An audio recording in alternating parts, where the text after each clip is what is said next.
Salut à tous, bienvenue dans cette nouvelle vidéo. Avant de commencer, il faut que j'explique à certaines personnes pourquoi les vadrouilleurs se retrouvent dans un 4x4 avec une tente de toit et une caravane avec une tente de toit, tout ça à Perpignan en ce moment. C'est normal si vous n'arrivez pas à comprendre, c'est comme ça que sont les vadrouilleurs, ils sont partent un peu dans tous les sens. Alors déjà pour Rocket, on l'avait mis en vente et on a eu un acheteur fantôme, voilà. Et au final, merci l'acheteur fantôme parce qu'on s'est rendu compte que c'était notre petite maison, que tout le monde l'adorait et qu'on voulait vraiment le garder.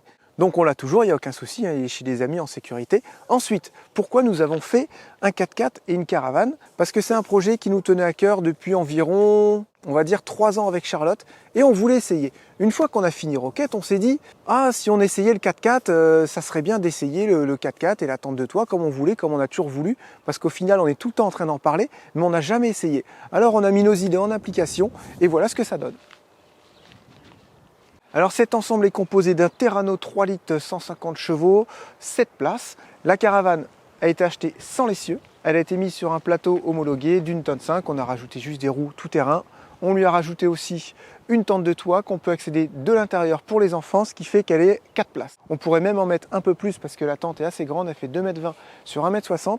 Là-haut, on a les garçons qui dorment, en bas, on a les filles. On a aussi la possibilité de lever le sommier entièrement pour pouvoir tenir debout dans la caravane. Elle est entièrement autonome, elle a une station d'énergie au lithium, elle a un panneau solaire, elle a 200 litres d'eau, il y a un four électrique, un frigo de maison, il y a gaz, il y a tout ce qu'il faut, tout confort pour faire à manger. Ensuite, le 4x4 est vraiment fait pour rouler, pour toute la famille. Et quand on s'arrête, ça devient notre maison à Charlotte et à moi. On lève la tente de toit et puis ça nous fait un lit environ de 1,90 m sur 1,40 m, ce qui est bien suffisant parce que de toute façon, on dort collé.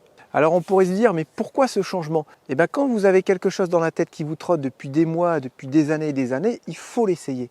Et là, il fallait qu'on essaie. Comme on sait ce que c'est de vivre dans un car aménagé ou dans un gros véhicule poids lourd, une fois qu'on a fini Rocket, on s'est dit, comme on n'avait pas trop de voyages de prévu, pourquoi pas essayer ce petit mode de vie en attendant que tout ce Covid, tout ça, ça se passe, ça se tasse un peu. Et on irait essayer ça en Espagne. Donc ben voilà, c'est ce qu'on a fait.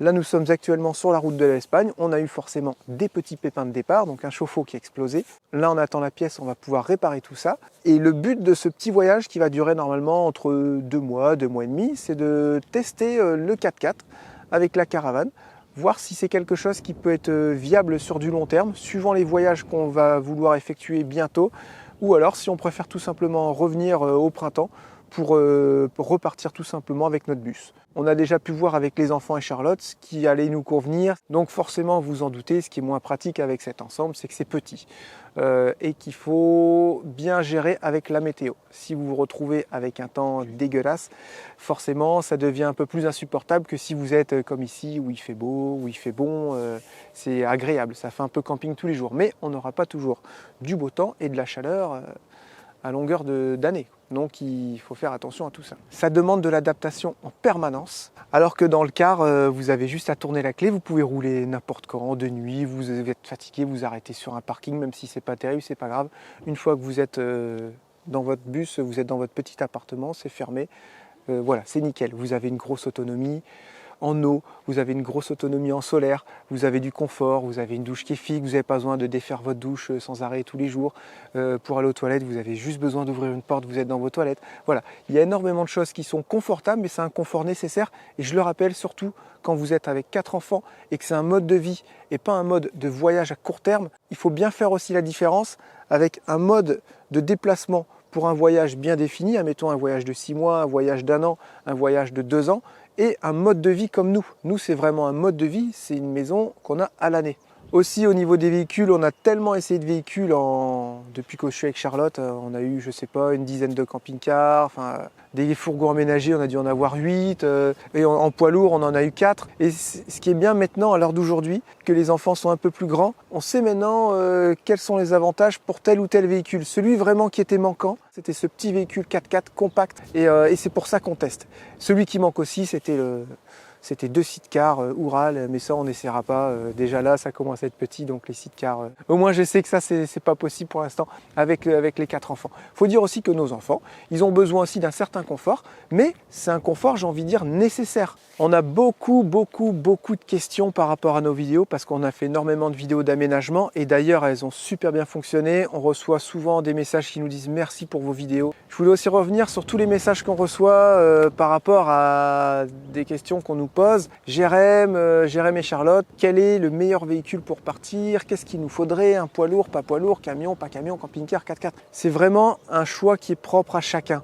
On ne peut pas vous dire quel véhicule serait le plus adapté à vous. Parce qu'en fait, vous pouvez très bien partir avec un petit véhicule comme ça à 6 personnes. Ça va dépendre encore de vous, de votre niveau de confort. Est-ce que vous êtes prêt à sacrifier certaines choses pour pouvoir passer partout? Est-ce que ça ne vous dérange pas de vous garer sur un parking en bas de la colline alors qu'il y en a qui vont être garés au haut de la colline? Voilà, c'est plein de petites choses comme ça au niveau du budget aussi. En général, quand c'est vraiment des questions sur les véhicules, j'arrive à vous répondre. Je peux vous dire ça consomme, ça c'est grand, hauteur sous plafond, t'as des sous, t'as pas de sous. Voilà, ça je peux vous répondre. Mais après, on ne se connaît pas, donc c'est pas évident et en général, on n'arrive pas trop à répondre à cette question. Grâce à ce qu'on est en train de faire, et ça répond à déjà énormément de questions. Il y a des gens qui nous disent « Ah, c'est trop bien parce que vous êtes en train d'essayer ça et justement, on voulait essayer. » Eh bien, c'est génial parce que ça va servir à tout le monde. On va faire des relevés de consommation gasoil, les laveries, comme on avait déjà expliqué. On va faire énormément de choses et durant ces 2 mois et demi, on va pouvoir se rendre compte si voyager avec ce véhicule, c'est possible, suivant le niveau de confort qu'on souhaite toute la famille, parce qu'il faut penser à tout le monde. Récemment, j'ai dit aux enfants aussi, surtout, dès que vous avez un petit point négatif ou un point positif, il faut nous le dire. Lucie, hier, elle a fait la vaisselle dehors parce qu'on a le chauffe-eau qui explosait. Naturellement, elle est venue vers moi, elle m'a dit « T'es quand même plus confortable de vivre dans le bus ». Je dis « Ah bon, pourquoi ?» Elle dit « Parce que tu as envie de faire ta vaisselle, tu as juste à tourner un robinet, tu fais ta vaisselle. Tu vas aller aux toilettes, tu ouvres une porte, tu vas aux toilettes. » Ok. Surtout, il ne faut pas hésiter à nous dire vos ressentis. Je pense que pour essayer ça, il ne faut pas avoir goûté avant au bus, au camion, au confort, à la machine à laver. Ouais, je sais, c'est un petit confort, mais ça, nous, on aime bien, on kiffe et c'est un confort nécessaire. Et je le rappelle, surtout quand vous avez 4 enfants et que c'est votre mode de vie à l'année. Ça fait 4 ans qu'on est, entre guillemets, sur les routes. On a passé la moitié de temps à aménager des camions, mais à aucun moment on a vécu dans une maison, à part chez Jean-Philippe quand on a aménagé Martin. On a toujours vécu dans des caravanes, jamais les mêmes caravanes, avec un confort des fois vraiment très sommaire aussi, il faut le dire. Et ça ne nous dérange pas en fait, on préfère vivre dans des caravanes, même dans un mobil-home, dans un camion plutôt que dans une maison. On n'a jamais cherché à aucun moment à louer une maison pour aménager un camion, vous voyez. On était très bien dans nos caravanes, posés comme ça sur un bout de jardin chez ma mère et c'était très bien comme ça. Ensuite, pour ce petit mode de vie, c'est vraiment quelque chose qui vient de moi, que j'ai toujours voulu essayer et Charlotte aussi a voulu essayer. Après, certaines personnes diront « Oui, c'est Jérémy qui impose ses choix, ceci, cela ». Après, les gens qui ne nous comprennent pas peuvent bien penser ce qu'ils veulent. Vous savez où ils peuvent se carrer leurs avis. Non mais voilà, comme ça c'est clair. À un moment donné, YouTube c'est une plateforme d'échange. Nous on fait nos vidéos avant tout pour échanger. Ça plaît, tant mieux. Ça plaît pas, tant pis. Faut pas hésiter surtout, si ça vous correspond pas, à aller regarder d'autres chaînes. Voilà, je tenais vraiment en début de vidéo à vous parler un petit peu de tout ça, essayer de vous faire comprendre les choses. Normal, hein, par contre on comprend tout à fait que les gens ils n'arrivent pas trop à nous suivre parce que là, et j'avoue, il faut suivre. Hein. Les vidéos, il n'y en a que 3 par semaine, on a pris 15 jours de vacances. Donc il y en a, s'ils étaient là en décembre et qui reviennent maintenant, ils disent « Wow, je comprends plus rien là ». Ils n'étaient pas dans leur hangar, donc voilà. J'ai essayé de vous expliquer du mieux que je pouvais pourquoi on avait fait ça. Voilà, on va aller manger tapas et paella, c'est parti. Bon alors la réparation du levier de vitesse du soufflet se poursuit. Théo il est en train de faire le plastique que j'ai nettoyé parce que il était vraiment très sale. Et il a fait les panneaux aussi. Ils étaient sales les panneaux? Très sales. Bonjour messieurs. Où sont passés tes cheveux? Coupage. Au coupage. On a eu un petit souci au niveau de l'écoflow. Hier, les enfants regardaient un peu la télé et elle était à 2%. Là, ce matin à 7h, là, elle a remonté à 5%. On a 141 watts, vous voyez en haut à droite, on a 141 watts qui rentrent au niveau du panneau solaire. Et on ne sait pas si on va réussir à la remonter. Donc ça, déjà, c'est un premier petit souci. Il faut dire que Charlotte a fait un poulet basquez. Hier, il était environ midi. La pile était à 60 ou 70% quand tu as fait ton poulet basquez. Combien ? Elle était à 65%. Quand elle a fini son poulet basquez, elle est à 40%. Donc déjà, on s'est dit, si jamais tu veux te servir de l'électrique, c'est tout à fait possible. Par contre, il faut vraiment que tu t'en serves aux alentours de midi, 13h maximum pour qu'il y ait encore de l'ensoleillement pour recharger la batterie. Et il faut au moins qu'elle soit à 80%. On commence à s'organiser. Quand on monte dans les tentes, maintenant nous montons directement en claquettes. Ça évite d'enlever les chaussettes, les chaussures. On pose nos claquettes en dessous des barres de toit. On s'adapte tout doucement. Hein ? On va dire bonjour aux bandits, chouchou. Mais je suis encore en pyjama. Ouais, c'est pas grave. Salut les bandits. En fait, hier, on s'est aperçu parce que Théo voulait se poser, donc on a baissé le lit. Et en fait, ça n'allait pas du tout. Ouais, on était tout le temps le dos tordu et tout, donc ça, c'était pas très agréable. Donc on attend de finir de bien tout ranger. Et après, nous, on se pose, comme toi hier, tu faisais ton montage, on se pose tous sur la table et là, on peut se permettre de baisser le lit. Comme ça, on est assis, ça ne nous dérange pas du tout, quoi. Aujourd'hui, la mission, ça va être de trouver une laverie et d'aller faire une lessive. Sèche-linge aussi. Ah on n'a rien oui, pour on n'a étendre. rien pour étendre. Donc, machine à laver, sèche-linge. Et voir, faut que je remonte vite le 4x4 alors. Voir combien ça va coûter, le temps que ça va prendre surtout, parce que si on reste bloqué là-bas là, c'est 2 la heures... première, c'est la première, toute première. C'est nouveau pour nous. Pour nous, c'est tout nouveau. Là, en ce moment, on est en train de prendre nos marques, on essaye de... Je sais pas, c'est pas évident. C'est étrange comme sensation. Ouais, mais les petits, ça va, les tout petits, je parle. Ouais, les deux petits, ils s'adaptent super bien. Théo, ça va, Lucie, un peu moins. Elle a eu un peu froid. On a dormi sans chauffage cette nuit. Nous, on a Tout le dormi monde. sans chauffage. Comme il restait pas beaucoup de pourcentage dans la batterie des enfants, on a coupé. Donc il y a juste Lucie qui a eu un peu froid là-haut. Donc au pire, on pourrait éventuellement lui retrouver une couette. Les petits faisaient super bon en bas. J'y suis allé ce matin à 7h. C'était nickel, même pas besoin de chauffage. Ouais. Dans la caravane, c'est nickel. Et nous, on est dormi sans chauffage. On a été bien quasiment toute la nuit. Charlotte, ses petits bouts d'oreilles qui étaient gelés. Vers 6-7 heures, quoi. Vraiment, là, quand il a commencé à faire froid. Ouais, vous savez, il y a ce petit froid qui arrive vers 6-7 heures. Et moi, j'ai été faire pipi dehors. Donc, du coup, faut se rhabiller, faut descendre. Parce que moi, j'ai pas envie de pisser dans une bouteille dans ma tente, en fait. Je préfère descendre. Là, ils font ça. Hein. Moi, je préfère descendre, aller faire pipi. Ensuite, je suis remonté comme ça avec mon jogging et puis mon pull à capuche. Et rien que le fait de mettre sa capuche, je me suis mis dans mon lit tout habillé avec la capuche. Oh, c'était trop bien. On s'adapte. Je remonte le soufflet du 4x4 et puis on se retrouve au Lavomatic. Voilà, le 4x4 est garé comme ça pour que le soleil tape bien sur les panneaux. Et c'est parti pour une petite machine. Bon, on est prêt. Ah, j'ai oublié ma lessive. Si tu as le droit de mettre ta lessive dedans. Oui, mais c'était pour éviter de faire trop d'aller-retour en fait. Mais j'avoue, ma lessive, j'aime bien, elles sont bons. Et je me dis, je sais pas ce que ça va sentir leur lessive. Comme je sais que j'ai jamais fait de lavomatique. Avec ton petit baluchon. Je sais pas s'ils donnent la lessive, si c'est à part, s'ils donnent un gobelet à part, je sais pas. Bon alors nous on fait une combien? Une 4 €, une 10 €? Non, ça sert à rien, c'est beaucoup trop gros ça pour nous. Nous, notre tambour il fait ça. Bah si, ça passe à l'aise là. Je pense que ça passe, non? Ah oui, regarde chouchou, bien sûr. Bah oui, je te dis de faire une 8 kilos. Oui, bien sûr. Moi, je m'en fous, moi les kilos, je regarde les prix. Moi je fais ou une 4 ou une 10 €. J'aimerais bien qu'on fasse une 4 €.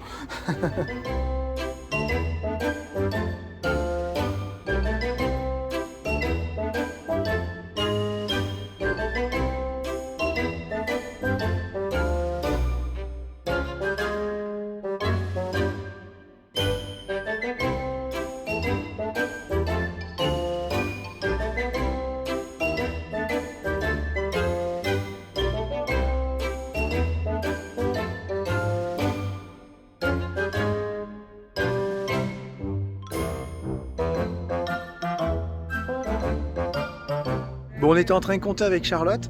En gros, ça nous ferait du 60 € parce que là, il faut compter le gasoil aussi. On a mis 8 € de gasoil pour venir. Il faut compter 24 km aller-retour. Donc ça, plus les machines, environ un petit 60 € par mois juste pour les machines en comptant le gasoil, le déplacement, tout ce qu'il faut. Bon, on vient de recevoir un petit message. Votre linge est bientôt prêt. Et j'ai un petit compteur qui tourne sur le téléphone. Au moins, je sais exactement quand est-ce qu'il faut y aller. Alors bon, déjà, premier constat. Et ça, on peut le faire tout de suite, parce qu'on en est sûr. Ouais. On était en train de faire nos courses, on achetait à goûter pour les petits, et on se disait, non mais normalement tu fais le goûter. Donc là en fait on a été dépensé combien au magasin? 20 € je crois. 20 €, mais c'était des conneries. Enfin, ah oui, c'était... Goûter, peut-être qu'on on serait pas venus là, de toute façon, si on aurait été dans le bus, ils auraient goûté autre chose, on aurait fait des pancakes, enfin bref. C'est ça, j'ai acheté des avocats, mais tout le reste c'était des conneries. Ça on va pas le compter. Mais du coup on calculait avec Charlotte. Alors on s'est dit 25 litres au 100 avec le bus, on se donne en moyenne, on a compté large, on a compté 1000 km pour un véhicule qui fait 25 litres au 100, ça nous fait 400 € au mois. Ouais. Et 15 litres au 100 en moyenne, toujours ça c'est une moyenne, avec le 4x4 pour faire 1000 km, il nous faut 240 €. 240 €. On a compté les petits allers-retours minimum, 10 allers, 10 retours pour aller à la laverie. Faire votre laverie, ça c'est vraiment une petite moyenne, donc on a 60 € par mois, donc on monte à 300 €. Vous êtes déjà en train de compenser votre écart de consommation, c'est-à-dire que pour l'instant, si on roule en 4x4, qu'on fait du 15 litres au 100 et qu'on fait nos une machine par semaine... On a quand même compté qu'une seule machine par semaine. Une seule machine par semaine, il ne faut pas qu'il vous arrive une tuile et il faut faire attention au linge. C'est-à-dire qu'on a plus qu'un écart de 100 € de consommation entre le petit véhicule et le grand véhicule. Ensuite, il faut compter tout ce qui est camping, et ça on a l'expérience avec Déborah et Vio, quand il y a sale temps, quand il y a un temps dégueulasse et tout, tu vas au camping, quand il faut te recharger, quand tu es en galère, tu vas au camping. Et là en fait, on s'est rendu compte que nous, avec notre véhicule qui consomme peut-être du 25 litres au 100, parce que je parle de Martin, on a eu l'expérience en Espagne l'année dernière, et ben on était plus économe que tout le monde au final, parce que tous ceux qui avaient des petits véhicules qui devaient souvent bouger pour aller chercher de l'eau, souvent bouger pour aller faire leurs courses, parce qu'ils n'avaient pas, nous on peut ranger un mois de course si on veut dans le bus. Eux non, c'est une semaine, c'est le grand maxi. Donc tous ces gens qui étaient en famille et qui ont des petits véhicules, ils dépensaient beaucoup plus d'argent que nous, juste pour la vie de tous les jours. Ouais, c'est ça. Que ce soit dans le gasoil, les laveries, tous les faux frais. C'est impressionnant. Et ça, c'est voilà, là, on a vu, on a fait les calculs, c'est bon, c'est fait. Voilà, c'est pas en faisant un mois de plus qu'on peut se dire. Après, nous, on vous donne les prix. Il n'y a pas de jugement là-dessus. Hein. On n'est pas en train de dire oui, mais quand même, c'est une constatation. C'est pas parce que vous avez un gros véhicule que vous allez vous en tirer pour plus cher si vous vivez dedans. Et tout le temps, on parle pour nous, pour notre famille avec nos 4 enfants. Voilà, c'est sûr que si vous êtes pour l'instant, moins, c'est des constatations. Ça vous coûtera moins cher. Après, moi, avec le bus, je faisais quand même 1 voire 2 machines par semaine. Donc là, on a vraiment compté qu'une seule machine. Donc ça se trouve, il y en aura plus. Après, il faudra compter quand on lavera les draps, parce qu'on ne va pas rester un mois sans laver nos draps. Les draps, ça fait 2 machines. Voilà, donc il y a tout ça, quoi.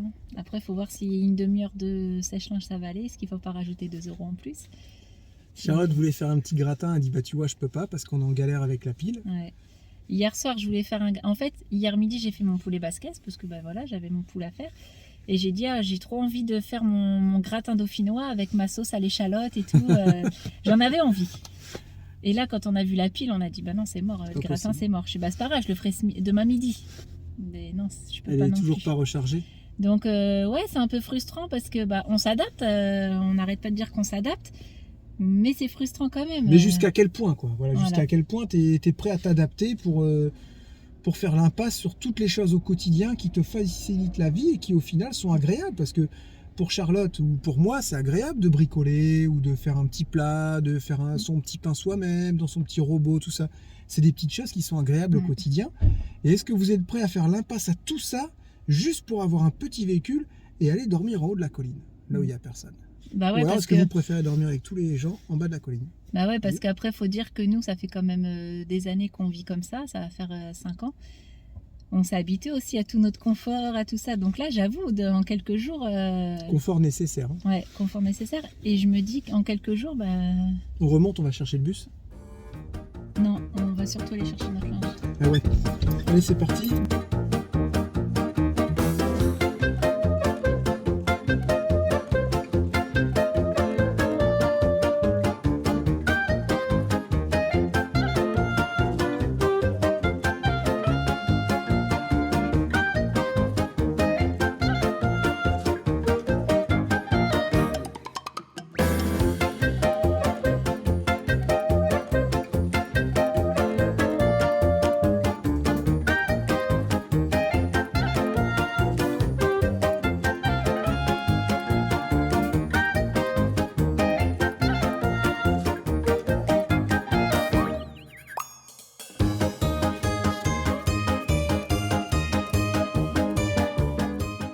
Ouais, si tu mets plus fort, mets-moi l'argent. C'est logique. Ah, quoique, ça va là, ça va bien sécher, je pense, en 30 minutes. Sécher, ouais. Ils ont des putains de sèche-linge. Aussi, on a remarqué que quand vous voulez être discret avec votre bus, vous pouvez parce que vous êtes tout est fermé. Ça fait un bus, c'est garé, un camion, c'est pareil, c'est garé propre. Quelques jours. Là, avec les petits véhicules, vous êtes obligé de tout déballer. Ça fait un peu camp. Juste pour 2-3 jours, ça fait déjà camp. Il faudrait faire le calcul. Combien on va prendre de kilos en plus à force de faire des machines une fois par semaine dans la lavomatique, hein? C'est clair. Parce que là, ça c'était pas prévu aujourd'hui. Hein. Du coup on patiente, du coup bah on mange. Des trucs trop gras, des cravates à la crème. Ah ce soleil! Ah, ils annoncent 19 degrés cet après-midi. Cet après-midi, pas besoin d'aller en Espagne. C'est vrai. Quoique on est à 20 minutes de l'Espagne. Ils annoncent 90 km/h de vent dans 2 jours. Ouais, ça on se disait aussi, ce qu'il faut faire, c'est organiser vos laveries en même temps que vos courses. Est-ce que c'est possible? une fois par s'organiser. semaine, il faut aller faire tes courses et ta laverie. Faut Pendant que ça lave, s'organiser. tu fais tes Ouais, courses. exactement. Et en fait, ton gasoil, il est utilisé qu'une fois. Voilà. Ouais. Bah si, c'est Voilà, possible. il y a des solutions. Ça n'empêche que tu paieras quand même tes laveries. Ah bah ouais, c'est pas C'est gratuit. Hein. Il faut pas partir juste pour une laverie. Mm. Mais on a vu aussi avec les copains qu'en général, tu peux pas toujours choisir. Hein, et des fois, il faut aller chercher ceci, cela. Et Bah surtout à manger. Tu lui dis, ah, je vais Ouais. pas faire une laverie, c'est mon sac, il est à moitié vide, quoi. Ou à moitié plein. il faut que tu remplisses ton sac en même temps que tu vides ton frigo. C'est ça? Quand ton Ouais. sac est plein, ton frigo est vide. C'est ça. Non, n'empêche, on s'éclate à compter tout ça. Nous, on aime bien faire ces calculs. Mm. Hein. Allez, on va chercher notre linge et on se dit à tout à l'heure. On n'a pas reçu notre pièce pour le chauffe-eau et ça, c'est un peu... On est dégoûté. Heureusement que c'est peu en dégoûté. express. Hein. T'imagines, on reçoit la pièce et il y a une fuite ailleurs. Non, je pense pas que ça coulait de là quand Et même. ici, il y a une quand fuite avait- ailleurs. Bah, On est à 3 heures du bus. bah ça fait chier. On change de chauffe-eau. Ah non, moi je fais plus de frais, c'est fini. Bon alors, est-ce que c'est sec? Pas verdict, hein. Ça sent le chaud toujours. Oh, bah oui, large. Hein. C'est sec? C'est sec, c'est très chaud. Ah, bah il est là, mon torchon. Bah oui. Il y a un gain de temps par contre. Il y a un gain de temps, c'est que c'est vite fait quoi aussi. Là t'aurais mis la journée quoi, à sécher. Quand il fait beau, non, un peu moins. Non, mais à la maison, par contre, c'était 2 heures. Par contre, en hiver, on dépense beaucoup plus de chauffage pour sécher le linge dans le bus. Un chouchou. Ouais. On se pose beaucoup de questions, hein, c'est ce que vous êtes en train de vous dire. Hein. Mais nous, on est comme ça, surtout moi. On aime bien se poser des questions. Bah, on est obligé de se poser plein de questions. Et le linge est plus doux quand il sort du sèche-linge. Vous voyez, on vous donne vraiment tous les avantages et les inconvénients. Et vous, vous êtes derrière votre écran en train de vous dire oui, il y a ça aussi, il y a ça aussi. Vous allez nous le mettre en commentaire. Et du coup, on pourra en parler dans la prochaine vidéo. Voilà, c'est vachement intéressant. Tout ça, c'est un échange. Et du coup, mon sac il est trop petit. Le linge, il aurait gonflé. Après, moi, ça me dérange pas de faire la machine, de l'étendre et tout, quand il fait beau. Quoi. Ah, on a oublié de compter un truc, le chauffage, les 2 chauffages qu'on met dans les tentes, qui doivent consommer au final plus que celui qu'on a. En fait, on chauffe du vide, hein, parce que les tentes ne sont pas isolées, et vous arrêtez de chauffer, en 2 minutes, il n'y a plus rien, il n'y a pas d'inertie. Hein.